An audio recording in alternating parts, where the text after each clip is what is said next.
Now to an ABC News exclusive with the 12-year-old handcuffed by police while he was taking out the trash. Police said with a case of mistaken identity. DeMarco Morgan is here with that. Good morning, DeMarco. Michael, good morning to you. The father says what happened to his son should have never happened, telling us the 12-year-old boy is a straight-A student in school who wants to later become an engineer.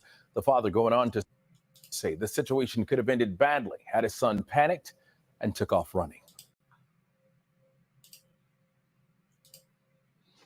Hey, what's going on, y'all? Eric Mulder here with Cobra Conversations. If you're not familiar with me, in today's episode, I'm going to be talking about a video that went pretty viral.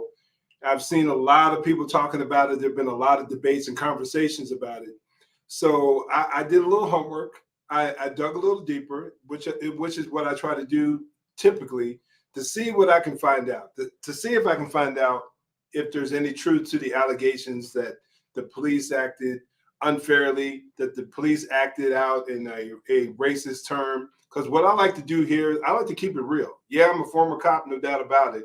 Love my career. But when I see crap, when I see officers doing stuff they ain't got no business doing, I have no issue with calling it out.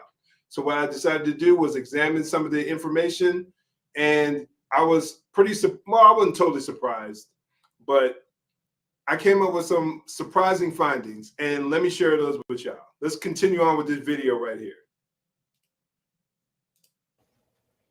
When it happened, I was really shocked and frightened about the situation and how it happened. This morning, 12-year-old Tayshawn Bernard speaking out for the first time after being handcuffed and detained by Lansing, Michigan police while taking out the trash in what authorities are calling a case of mistaken identity. And right now I'm feeling just the same way, just really shocked how this could have came to this circumstance of what's going on. A kid bringing out his trash to be dumped. Cell phone video of the incident seen by millions, sparking outrage and a demand for answers. I was so mad I didn't want to hear anything. His father, Michael Bernard, horrified and disgusted. In this time and era in America, I am scared for anything to happen to my son. Michael says it all started when he asked his son to take the trash out to the dumpster at their apartment complex last Thursday. He was taking out his trash, yo. When the preteen didn't return after being gone for several minutes, the father says he looked outside to find Tayshawn surrounded by police. I saw police around him, so I dropped what I had in my hand and rushed downstairs, and I said to the police officer, I said, "Why you have my son in handcuffs? What's the problem?"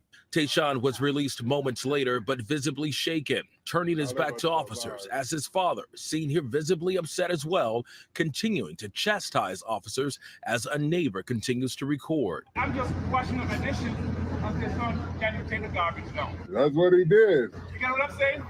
And that's a trauma that traumatized my son. He's still puzzled until now. He asks a question, what have I done? The Lansing Police Department posting on Facebook, our officers was pursuing a suspect in a string of Kia thefts wearing neon shorts and a white shirt. A different officer was in the area and saw Tayshawn wearing a very similar outfit and put cuffs on him. Attorneys for the boys say Tayshawn did not have on a white shirt. The shirt that he was wearing was a light gray or a light bluish color shirt. Mistaken if you see that shirt. And continue to represent that we serve. And the police chief later posting a separate apology. This morning, the Bernard family wanted accountability and says they are keeping all options on the table, including the possibility of filing a lawsuit. I want justice for my son. Justice. The mayor also apologizing for the ordeal, telling ABC News LPD is in contact with the family and providing support for any trauma involved, saying our officers do their absolute best to protect Lansing. But in this case, a mistake was made and we own it and apologize to those affected. But the family tells us in response they have yet to be contacted by the mayor or police. Guys. Wow. All right. So that's one side of the story that we've been seeing primarily. A little bit, they referenced the police officers just a little bit. Let me know if y'all can hear me, y'all. I think I'm getting this mute signal here on my microphone. So if you can hear me well, let me know. If you can't, let me know. I greatly appreciate it. I want my best mic working. Anyway, So what I did was I decided to do just a little bit of investigating to see what the story was from the police. So I just happened to jump on their Twitter page. And let me preface this real quick. I see a lot of people there. I hear a lot of statements during this report claiming outrage, people being angry. The reality is in law enforcement is that things like this happen all the time. If you are in the middle of a call or you're investigating a call or a crime and you see someone who happens to match the description, and I know people always say, oh, cops use that to abuse their authority, abuse their power. And of course, it has happened historically. There's no debating that. But I've had situations like that happen to me on multiple occasions. I don't even know how many occasions where you stop someone because there's a crime occurring in the area or recently occurred, and you pull someone over and because they look similar. I can recall one time, I probably can fill the whole show with me sharing stories of times where I stopped someone and it was the wrong guy. I can recall one time where we were downtown and there was a call of a suspect with dreadlocks, glasses, wearing a backpack, who had just recently robbed something from one of the downtown stores. So we saw a guy walking down the street. One of my coworkers pulled the guy over, and the dude was catching a fit saying it wasn't him. He was just throwing out racist. You guys are racist. You're this, you're that. He was a black guy. And the officers that stopped him, one was Hispanic, but he kind of could have went for white. And there was another white guy, another white officer. And when they stopped him, they just started they tried to explain to him what happened, but he wasn't trying to hear any of it. But then when I arrived on the scene, I just stopped the guy and I said, hold on, man, wait a minute. And after we figured out that it wasn't him, and he was still screaming and upset, I just said, come here, man, real quick. I brought him over to my car and I showed him the computer screen, MDT, we call it, like mobile data. I forget what they call it, the full name. But I showed him the screen with the crime. It was a robbery, armed robbery, and the suspect information and where the crime took place. And he was less than half a mile away from the scene of the crime. So I showed him the vehicle. I showed him my computer screen in my vehicle. And I said, look, it was a black male, dreadlocks, with a backpack, glasses, wearing like a blue shirt. And he had like a blue shirt. I said, if you were in my shoes and you were driving along doing your job, what would you have done? And he had to pause and say, yeah, I probably would have stopped. I probably would have done the same thing. I said, man, ain't nobody over here trying to oppress you, man. Ain't nobody over here trying to violate your rights. This is just the reality of the job. You happen to look like the dude that robbed the store. We saw you in the area. Those officers stopped you. And now, had you been the victim on the other side of that, you would want the officers to do their job and stop somebody. I say all that to say that situations like this happen often. And it's unfortunate, but it's part of the very nature of the job.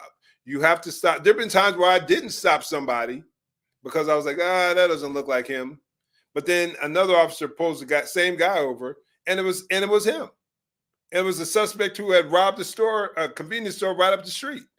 And I knew in the back of my mind, I was like, dang it, I should have stopped that guy, because I had a little bit of a feeling that was him, and I didn't do it. So that's the actual reality of law enforcement, how the job works. Now, I say all that, but let's get to the actual Twitter feed and with the Lansing Police Department, and they share some pretty interesting details that somehow ABC News didn't mention. I know you're all shocked. I know every one of y'all are shocked and surprised that ABC News left out some data, left out some information. And I say that sarcastically. So let me try to make this bigger here, and I'm going to talk y'all through what's going on here. Let me know if you can see that. Let me know if you can see this. I think you can. It should be readable, legible, however you want to say it. Okay, so they talk about, brighten up my screen here. This is Lansing, Michigan, y'all, just in case there's any question. And we're going to get into Lansing, Michigan here shortly. So this came out a few days ago, maybe, about a week ago, the 11th. We are aware of a video circulating on social media. We want to provide some background information on this unfortunate misunderstanding. And that's another thing, y'all. You know, we try to frame everything. We try to talk everything through biblically here. There's a lot of scriptural verses about out of the mouth of 2 or 3 witnesses, let every truth be established. And there's the first person to plead his case. The first one to plead his case seems right until another comes and examines him. Let's not be so quick to make assumptions based on the career field of the individual or their skin color. Let's be patient. Let's not let a viral video get us all wound up. And let's wait and examine the data, and let's do our homework. Let's not be so easily manipulated. All right. Let's back to this Twitter feed here. Again, they said they want to provide some background information. Now, here's a lot of the detail that we didn't hear. On Thursday afternoon, our officers were investigating a string of Kia thefts, including a specific one reported on the 3600 block of West Jolly Road with multiple suspects. A witness described the suspect as wearing neon shorts and a white shirt. Okay, keep that in mind, y'all. One of the witnesses described the suspect wearing a neon shirt and neon shorts and a white shirt. If we go back to the video, let me back it up here a little bit. Let me proceed because we'll get a full breakdown. We'll get a side-by-side comparison of the suspect and this young man who was unfortunately stopped, Tayshawn Bernard. Next slide or next post from the Lansing PD. A different officer was in the area and saw the young man pictured in the viral video wearing a very similar outfit and made contact with him. The initial officer was able to respond and clarify the young man in the video was not the suspect who fled earlier. Once this information was obtained, the young man was released and officers continued to search the area. We are including a picture of both individuals. Hear this, y'all. In the next slide, in the next segment here, they provided a picture of both individuals, meaning the suspect, an image of the suspect, and they're providing an image of the young man, Tayshawn Bernard, who was stopped and unfortunately detained. So let's get back to this here. So this right here is what the officers, the one on the left side of the screen, if y'all can see it, let me see here, make sure. The one right here, I'm circling, is the suspect who was involved in the Kia thefts. Over here on the right is Tayshawn. Now, if you were a police officer and all you had, the only information you had was a black male wearing a white t-shirt and neon colored shorts, and you're not far from the area where the crime took place, and you see this young man walking across the street or walking in the area, what would you do? Like, honestly, would you stop him and try to have a conversation and try to figure out who he is? Or would you just let him go? Now, again, let's look at these photos again. Let's examine it. What would you do if you were the police and you saw someone wearing this outfit, where the one on the left is actually one of the individuals who was involved in the crime, and you saw this young man on the right side walking down the street? You don't know the full details, and there are kids even younger than 12 years old these days who are out there committing crimes. Unless you're got your head under a rock, Chicago, heck, New York, all across the country, Philly, Baltimore, typical spots, LA, You got young people out there acting a fool, doing all kinds of foolishness, gunning people down, you name it. They're just doing stupid stuff. So you're a cop trying to do your job, trying to keep the area clean, trying to keep the area safe, and you see that. If anybody here who's hearing this would tell me that they wouldn't stop this guy, please comment. If you're watching the live feed, please comment in the chat. If you're watching this later on Facebook or on YouTube, please comment, and I would love to know why, because hopefully I'll see it and I'll be able to respond to it. Here's a comment here from one of the friends of mine, a guy I used to work with on the streets. Not common to wear that. That would be a big help to identify the person, something that sticks out. Absolutely. Absolutely, Paul. What he's wearing, the top and bottom, especially those neon shorts, very, very uncommon. You don't see that every day. Black male, white collar shirt. Now, his attorney on the Good Morning America interview said that he wasn't wearing a white shirt, but it was like a light grayish, or blue or gray, but it was a very light color. And if you know anything about human nature, people get bits of data mixed up all the time.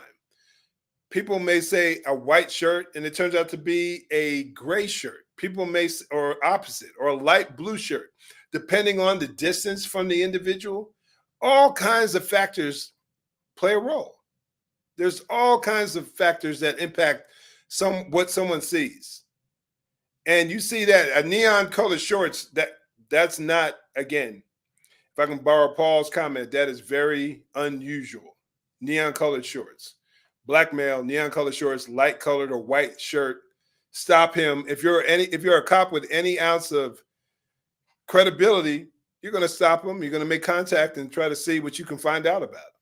Now, I can understand him being impacted by it, especially in a culture nowadays that hypes up police interactions, and it seems like we're going through a cycle here. Now I'm starting to hear more stories about allegations of police brutality. Heck, there's a Hulu documentary talking about an incident where I believe there was a search warrant, a no-knock search warrant was delivered, and the police made entry, and this young man then ended up getting shot. And I don't know. It seems a little early. I know the elections are coming around here pretty soon, but it seems a little early, or maybe they're just getting a head start. But I'm starting to hear and see more and more stories of quote unquote police brutality. And you would think that now, if there is an agenda behind it this time, because I think that it typically relates to politics, you stir up the minority base and those who support them, and you basically get people, because you get people pissed off and they want to because they think black folks are being oppressed.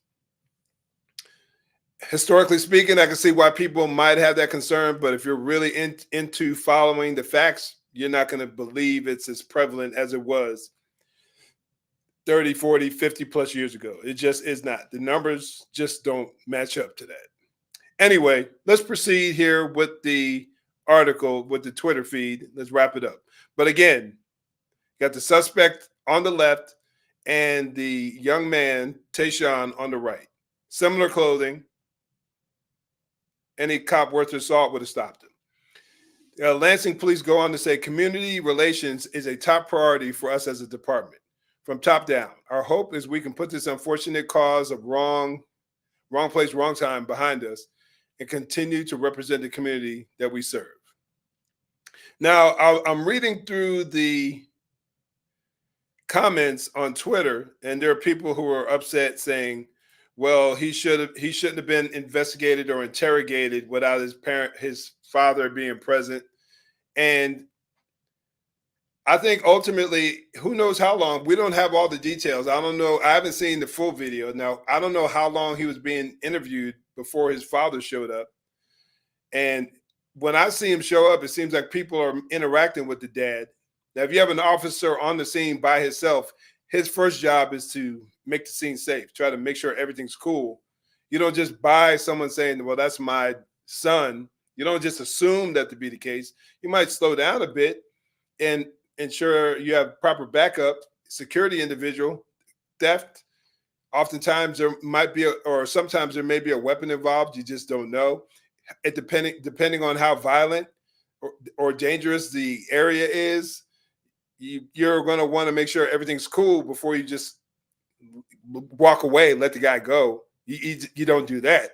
You got to make sure that you have who you think you have, or you don't have who the suspect or not. You have to make sure everything's, copacetic, and handle your business, and then proceed from there. If having some stranger, some random person that you don't know, just walk up on you, who making a claim that he's the father, you just can't always believe that. You have priorities first, and your priority is to make sure to see if you can find out who this individual is, to make the scene safe first, secure him, pat him down, make sure there are no weapons on him, things like that, and then you proceed from there. So on one end, you can see where if it's true that the father was just blown off, then he may have an issue. I can understand him being upset. But from the video that we saw, it seems as if when other officers were on the scene, they were interacting with the dad and they were trying to communicate with him. And he said he didn't even want to hear it. So it demonstrated that he was being somewhat belligerent and being somewhat difficult. The officer doesn't, generally speaking, the officer doesn't know his son, I would assume, especially if he's 12 years old and he's a good kid. The officer probably never had a situation where he had to interact with him before. So the fact that your kid's a good kid, but yet he matches the description, let the officer do his job so he can calm the situation, calm the scene down, and then proceed with doing what he needs to do. And then everybody's cool. And the less you interrupt and get involved in that, and I know emotions fly, and I know the media, which highlights every questionable or controversial police interaction, makes people think that cops are just running and gunning and shooting down every black man they see. But you got to think a little smarter than that and be willing not just to listen to mainstream media. Do your own homework, do your own research, see what you find out. You might be shocked at what you find out when it comes to the police. But considering we're talking about Lansing, Michigan, I did a little homework on the city of Lansing to see what I could find out about them when it comes down to crime, which could also play a role in the decisions that the officer made. So let's see if we can find out here. Hopefully this won't take, here we go. Let's see if we can find out what do we know about Lansing, Michigan. Okay, hopefully y'all can see that screen. This is from 2022. According to the FBI, Lansing is getting more violent. Updated crime statistics say the capital city was ranked the 17th most violent in America. The report pushes Lansing up 3 spots on the violent cities list from the 20th place in 2020. So you're looking at what they know so far. What they're claiming so far is that it is one of the top 20 most violent cities in the nation. But let me continue to read, because I try to give a fair reporting of the data. But the data is being called into question after the report shows many police agencies did not provide their statistics. The FBI report showed an increase of violent crime in Lansing by almost 3% from 2021, and murder spiked by more than 50%, going from 16 to 2020 to 25 in 2021. Here's where things get tricky. Only 52% of police agencies nationwide submitted data. The information collected wasn't from everybody, said Priscilla Bordeo of Crime Survivors Safety and Justice. I mean, you have 2 of the largest police departments in the country. You have LA and New York who did not participate. Neither metropolis had to, according to the FBI's new change to the National Incident-Based Reporting System. Now, I know there's been some changes as far as how they report, and there are a lot of agencies that say the reporting method is very difficult, the information that they want. So you still have the issue of Lansing. This is just recently where the information, there's less agencies that appear to be reporting. So what I did was I said, okay, well, let's toss out the 2022 data and go back a little further and see what we can find. So I went to, I believe this is from, let me see here, blow this up so y'all can see it. I believe this is from 2019 or 2020. Let's scroll through here. 2020 crime data in Lansing, Michigan, which is 2.2 times greater than the US average. It was higher than 97.8% of US cities. Now, this is just the crime data from Lansing, Michigan. This is the information that they acquire, and they're comparing it to what the national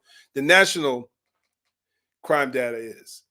And they said that was 2.2 times greater than the US average, and it was higher than 97.8% of US cities. So Lansing, Michigan is sitting high in the crime department. The 2020 Lansing crime rate rose by 17% compared to 2019. The number of homicides stood at 16, an increase of 3 compared to 2019. In the last 5 years, Lansing has seen rise of violent crime and rise of property crime. So you got some problems down there at Lansing. Why did I share that with you? I shared that with y'all because I believe the people who've gotten all bent out of shape over the crime in Lansing, Michigan, or who've gotten all bent out of shape over this police stop have their priorities out of whack. You go on social media, you're crying out about one incident, to me, a honest mistake. I don't even know if I would necessarily call it a mistake, an honest repercussion of, or a necessary evil, unfortunately, in the area of a police investigation. But you have all these people who are so bent out of shape over the police stop. What are they doing if they're living in Lansing or just in general? And this is pretty much nationwide. So many people get so butthurt and so wound up over a controversial police interaction. Now, I'm not talking about a clear case of police brutality or a bad police shooting. I can understand that. But in general, this is low level compared to the crime that's decimating a lot of the Black community, a lot of Black communities across the nation. But somehow we can focus on this and say, hey, this is where we need to be spending the majority of our time and the majority of our focus. It just doesn't make any sense to me. Priorities are all screwed up. Now, someone posted this here. This is sad. That young boy can't even walk around without being harassed. Harassed? How is it harassment when did you not see? I don't know how long you've been here, Donna, but did you see let me share this screen in case you just showed up. Let me share this with you. Because if you just showed up, you may not have seen this from the Lansing Police Department. Now, the man on the left is the suspect. If you can see it, hold on. Let me make this larger. The man on the left is the suspect involved in the vehicle thefts, the series of vehicle thefts that were occurring in that neighborhood. White collar shirt, neon pants. The police stopped this young man here wearing a light color shirt and neon shorts. That is a completely justified and reasonable stop. There's no harassment there. Donna, if you were the one whose vehicle was stolen and the cops saw this and you saw this man here, this young man would you not want the cops to stop him? Or would you just say, okay, just let the kid go? Because you just don't think that it's him. And let's be real. I spoke about this just a few minutes ago. Let's be honest. Let's be real. The crime rate amongst our young people is shooting up, going through the roof. Kids as young as 10, even younger in some areas, committing crimes. This is a justified stop. This is a completely justified stop.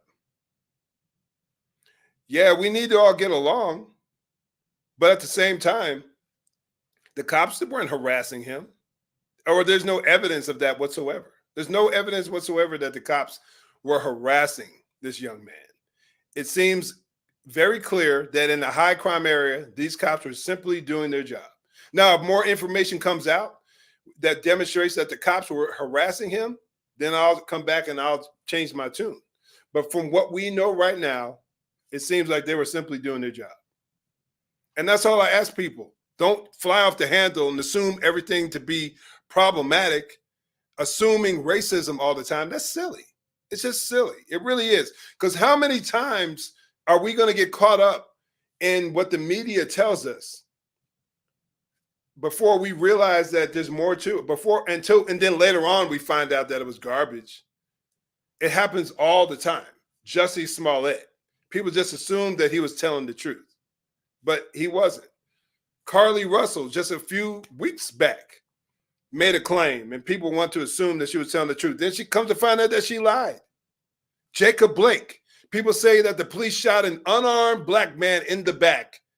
Come to find out that he wasn't unarmed. He fought the police prior, had a knife, picked it up, walked away from the police, tried to enter into his vehicle, which from a law enforcement perspective is an unknown area, and the threat level, you have someone resisting you, you try to tase him, he pulls out the taser prongs, grabs his knife, stands up, goes to his vehicle, while the cop has no idea what he may have inside the vehicle. And then they shot him. Justifiable.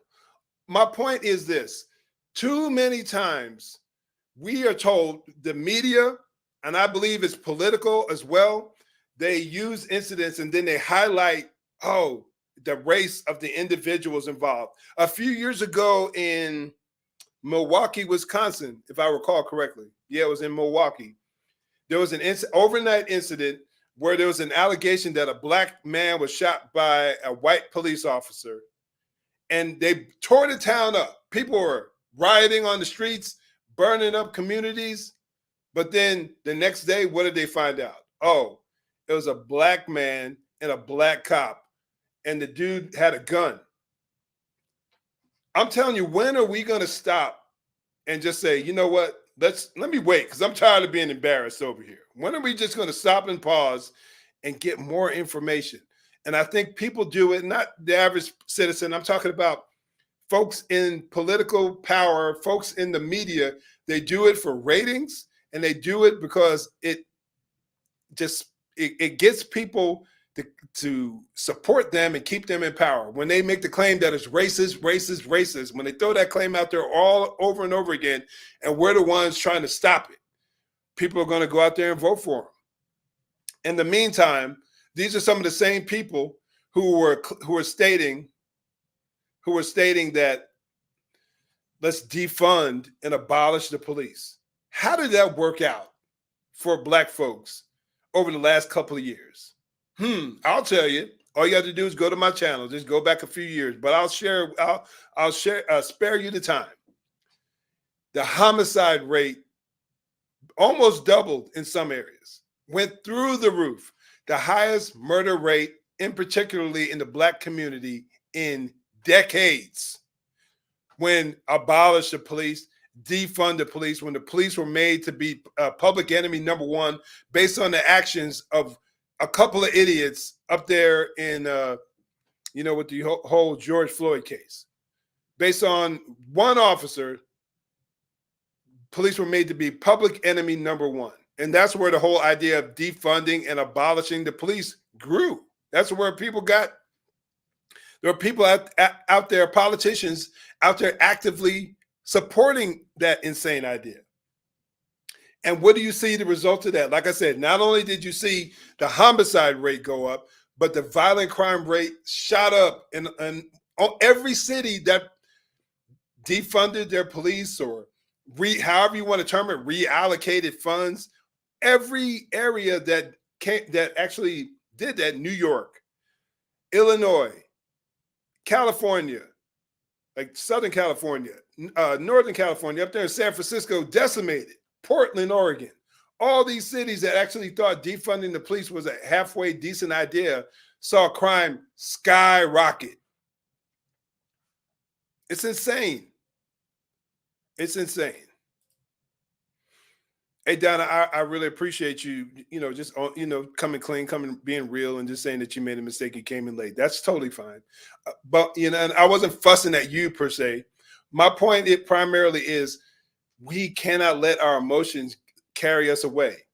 Cops make over, and I've shared this information on multiple videos, but cops make over 375 million, nearly 400 million contacts with the public every year, nearly 500 million contacts with the public. And when you look at the number of unarmed shootings, sometimes in many years, you're looking in low single digits. And if you just did the math and we understood how rare it is, and then force is used in typically less than somewhere in the neighborhood of 1% of the contacts that police officers have. I have some of the data. I don't have it handy right here. But force is used so infrequently that most of us who aren't idiots should have nothing to be concerned about when it comes to coming in contact with the police. If you just don't act stupid and just use a little common sense, we should have nothing to be concerned about. No question. I will always say this. Yes, there are bad cops out there. No doubt about it. I've seen them. I've dealt with them. No question. But I will always argue that they do not make up the majority. They are the vast minority. Yeah, and there are cops out there who do see that and they just let it slide. But that's not the majority as well. That's all I'm saying. That's all I'm saying. What you got there, Lon? What's up, brother? That's what happens when there's no proper education. Yeah, I think education plays a role, but I also think that sometimes it's just certain cultures, and I'm not saying all, obviously, this is clearly a small segment of, especially amongst young black men. There's a small segment, this thug culture, this hip hop culture, who that's appealing. That's a cool thing. And I don't always think it's as simple as give them something to do and that'll solve all the problems. I don't think it's as simple as that. There's some people, there's some kids who are just caught up in the environment that they're in. And if you were to open up a youth center, that's not necessarily going to fix the problem. It's not necessarily going to fix the problem. That problem may continue on because some of these kids, you listen to your favorite rapper and he's talking about jacking somebody and robbing and stealing and how much booty you can get and how drunk or how high you can get, getting the latest car. When that becomes your top priority, man, go and hanging out with some of your friends or hanging out at some community center where you got some parents, adults overseeing, watching them. A lot of kids just ain't trying to go there. They just don't want that. They want to be out there on the streets. Some of them want to get the fast buck. Some of them many of them, they want to be out there slinging dope. It's not always about them being it's not always about the struggle. Some folks just enjoy doing evil. And if we have any semblance of a biblical understanding, we'll know that that's real. That's just real. There's some people who just are rotten. And I'm not saying universally, like they can never get better, but when you're young and naive, sometimes you do stupid stuff like that. And don't even get me started on the lack of fathers in the home. Don't even get me started on that. But there's another video. Let me move on from this topic here. I wanted to talk about another incident that took place recently. Let me pull this up. Or actually, it wasn't recently. Oh, 2 months. It was about 8 weeks ago in Detroit. About 8 weeks ago in Detroit. Let me make sure I got the right video here. Here we go. This is crazy, y'all. I don't know if y'all seen this one. If you haven't seen this one's nuts. This one is just absolutely nuts. And I had to do a video on this.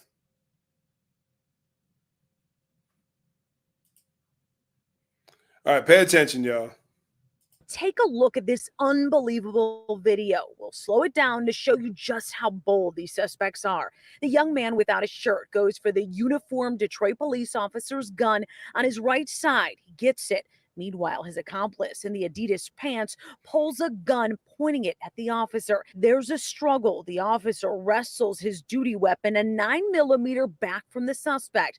The two run off. The officer does not shoot at them. This is just a ridiculous crime. Detroit Police Commander Arnold Williams says it happened Saturday evening at the BP station near the Southfield and Joy Road. There's nothing to indicate that this officer, who was off duty heading into work, was targeted specifically. Investigators say it was all about getting the gun. There's no way I can explain the mindset of someone who would do something like that. But the one thing I can explain is if they would do that to a uniformed police officer, can you imagine what they would do to a regular citizen? Right. Investigators have identified both suspects. They've executed 2 search warrants at their homes and are in contact with their parents. But still, as of Monday afternoon, they're not in police custody. If it's any family members that are sheltering them or have any information, encourage them to come in. And we want them to turn themselves in because we're coming for them. We're going to find them. Detroit Police Rewards TV is offering a $5,000 reward for information leading to an arrest in this case. And of course, you can report those tips anonymously. Jessica Dupnack, Fox 2. Yeah, that's pretty. What y'all think of that? Comment down below. Comment in the chat. If you're watching this live, comment in the chat. What are your thoughts on that just by seeing that? Now, there are a ton of lessons. I'm going to show an additional video, and there are a ton of lessons that can be learned from this for the law enforcement officer, for the average citizen. There are a lot of body language signals that were given, and I want to address some of those. But let me show you the second. Now, by the way, it was maybe a week or two later where those thugs were caught and taken into custody, and thank God they're off the streets and not terrorizing anyone else. Now, I don't know what their current status is at this moment, but I did see a video where they were caught and they were off the streets, and hopefully they'll have justice dealt with them harshly. But here's another video, and we're going to go through this one a little slower. And I want to just provide some commentary on some of the words stated by an individual who lives in the area, and he frequents that store. In Christie, and the video of all of this taking place is quite shocking, to say the least, especially for one man who goes to that store all the time. It was like, it took me back for a second because thinking. Let me back that up, y'all. Let me back that up. Let me point out the concerns I had here. Now, one, if you're the cop, just look at how close they are to you. And if you're the officer, you got your gun, that's your gun side, and you got some young knuckleheads standing that close to you. You have to change up your body position, perhaps put your hand on your gun to cover it just to protect yourself. But they are way too close. They're within arm's reach of you. And the store, there's plenty of room. All they had to do is back up. You just ask them to back up. I've been in situations like that where I had someone standing way too close to me. And this is after being a cop, while I was off duty or while I was working. If someone's standing too close, you need to say, hey, you know what? Back up. You know, why are you standing so close to me? You need to let that be known. Make that very clear that you don't appreciate where they are in relation to you. And as easily as he was able to grab that officer's gun it makes me wonder what level of retention he had on his gun, where you can just reach in and grab it like he did. Was it just a single retention holster? Did he have double or I would assume he didn't have a double or triple retention. Now, when I say double or triple retention, some handgun holsters are designed where you may have to press a couple of buttons and maybe even twist your gun a certain way in order for you to draw it. And some could be as easy as a snap and pull out. And sometimes there's some people who aren't confident with their holster or with being able to draw their weapon. They'll leave their gun unsnapped, their holster unsnapped. I've seen it before. Crazy, ignorant, no doubt. But it happens. It definitely happens on occasion. But that kid was able to grab that gun so easily. It makes me, honestly, I wonder where that officer's head was with the way, as close as he allowed that kid to be to him, and how easily he took his gun. So those are the two red flags that pop up into my head immediately when seeing this video. Let's proceed. It was like, it took me back for a second, because thinking a young kid like that is able to do something so brazen and so bold, especially in the daytime in the open like that, is really surprising. And he's not lying there. And let me say this, much props to that officer for fighting the way he did. Big props to him, because he fought his butt off. Once that dude got his gun, he went in, and that's how quickly things can escalate. 90% of the time, 95% of the time as a cop, it's a boring day. But things can flip and switch so quickly, and next thing you know, you're fighting for your life, which is why I often emphasize your ability to be in really good shape as a cop, because you never know when you'll be in that situation for your own life or for the life of someone else, or pursuing that suspect who is robbed and shot up to a location or whatever. You need to have that you need to have the physical capacity to be able to run somebody down, to be able to defend the life of the victim and defend your own life. Defend your own life, because without that, man, and let me tell you, so many cops, man, when we retire, we're gone. I already know guys that retired in recent years, and they're already dead. And this is over probably the last couple of years. I've seen so many officers. You see them, and they're in horrible shape post-retirement, and it just breaks your heart. And because you know the job is so stressful, naturally, you go into it with a ton of stress. You deal with stress every day, whether you're in the jail, or whether you're on the streets, whether you're in the prison system, wherever you are, courtroom. The job can be, because you're seeing people at their worst, or some of the worst moments in their lives or in their life. So they're not going to be at their best. They're not going to be at their sweetest and nicest when you're dealing with them. And so that's your everyday life. Not every day, you're not fighting for your life every day, but you're just talking about dealing with a high level of tension. You're coming to someone's house during a domestic violence or an investigation for a domestic. You're dealing with somebody after they had their car stolen or their house was broken in. And you're dealing with so many different situations, people pissed off, angry, frustrated, depressed, people who are mentally ill. It is an up and down job, up and down career field. And your health, your fitness plays a role and can also help you to live a lot longer. All right, let's continue on here. Maurice Hill couldn't believe what he was seeing while looking at surveillance video of both suspects going for an off-duty officer's gun while he was in full uniform. It kind of makes you nervous. And then you got that young man in the background. Look at him, standing there with a gun in his hand, right there. At any time, he could have pulled the trigger.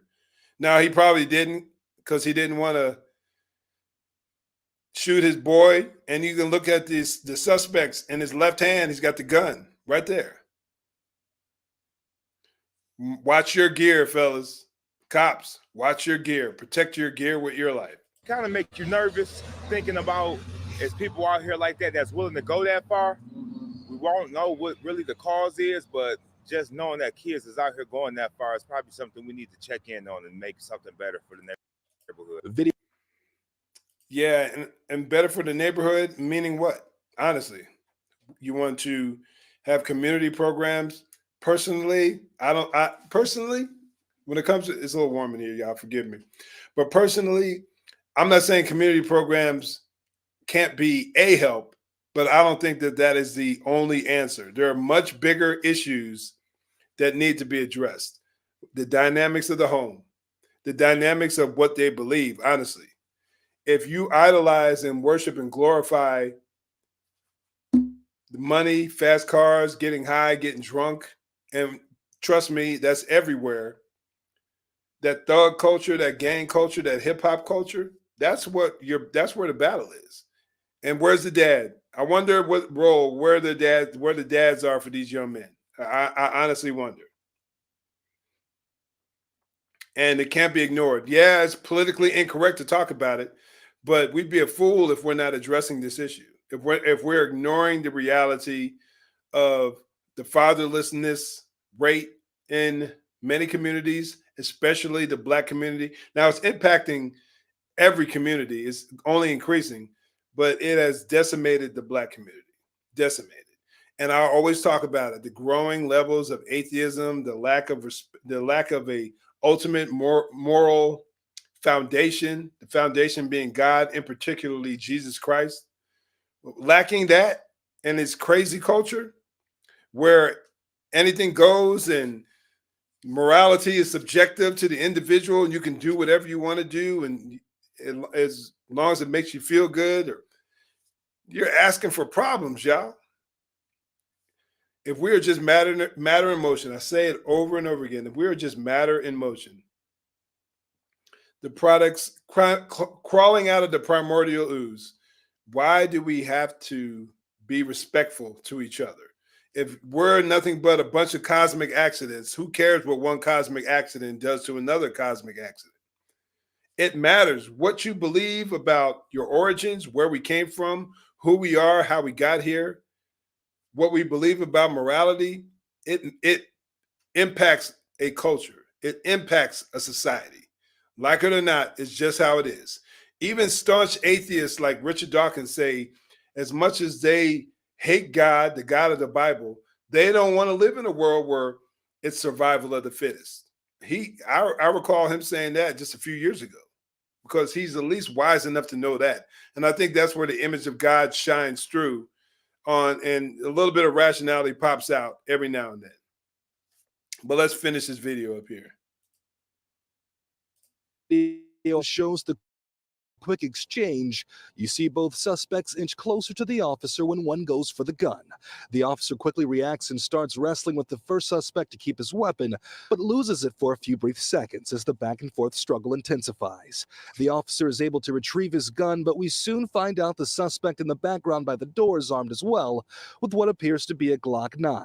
Surprisingly, there was no exchange of gunfire. Thankfully, it didn't end as bad as it could have been, just how the whole thing scaled out. If you're in a situation where you're finding yourself taking a gun from an officer in the gas station, you should find something better to do with your life.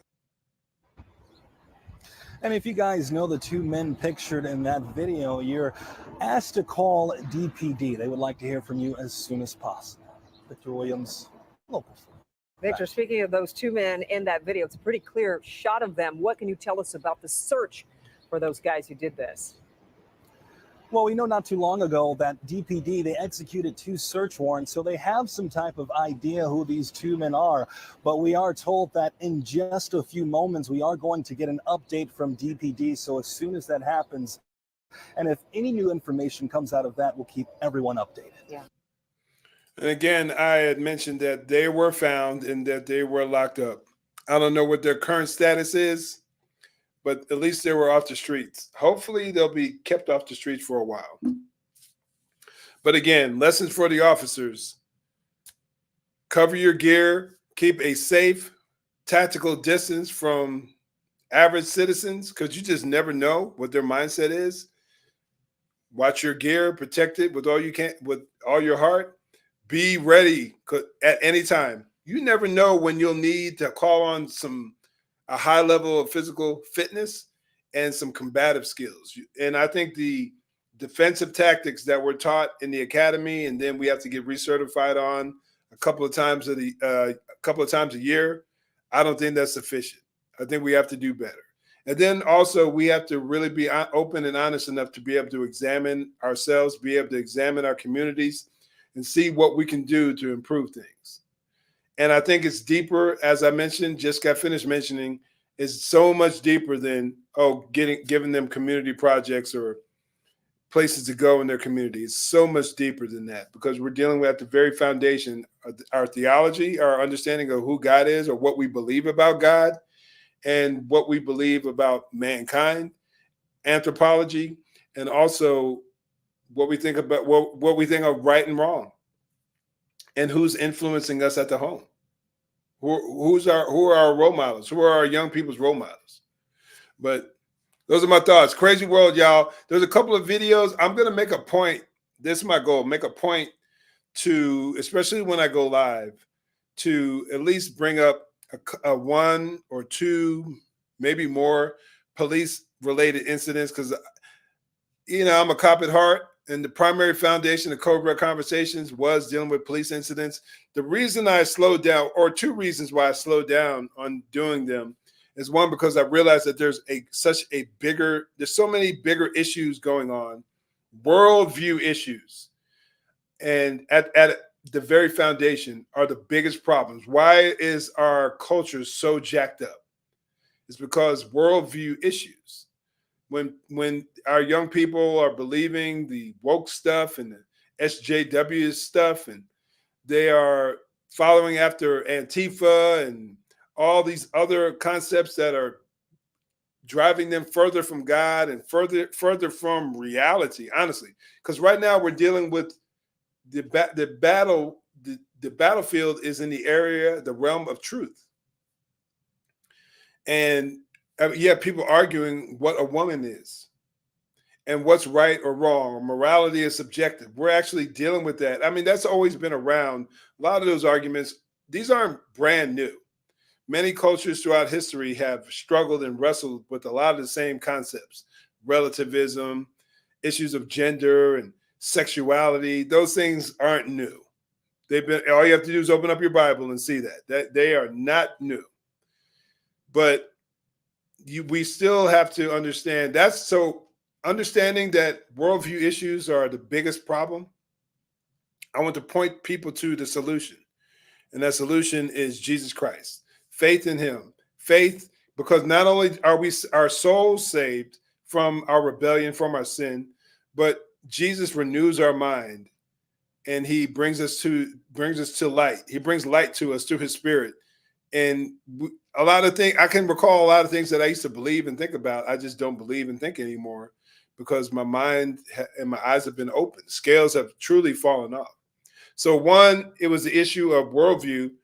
Instead of just pointing out problems, I wanted to have the solution, point people to Christ and the truth of God, the truth of the Bible.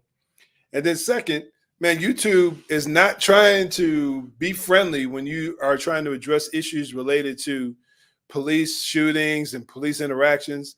Man, there's so many times I have my videos taken down, or so many times I had my content blocked or extra restrictions placed on them. It was almost like, man, why am I even doing this? It was an uphill battle all the time. So it was pretty much a no-brainer to make the subtle shift. But I want to be faithful, and I want to remember all y'all who supported me from the beginning or early on. So I will be doing, Lord willing, more police-related content.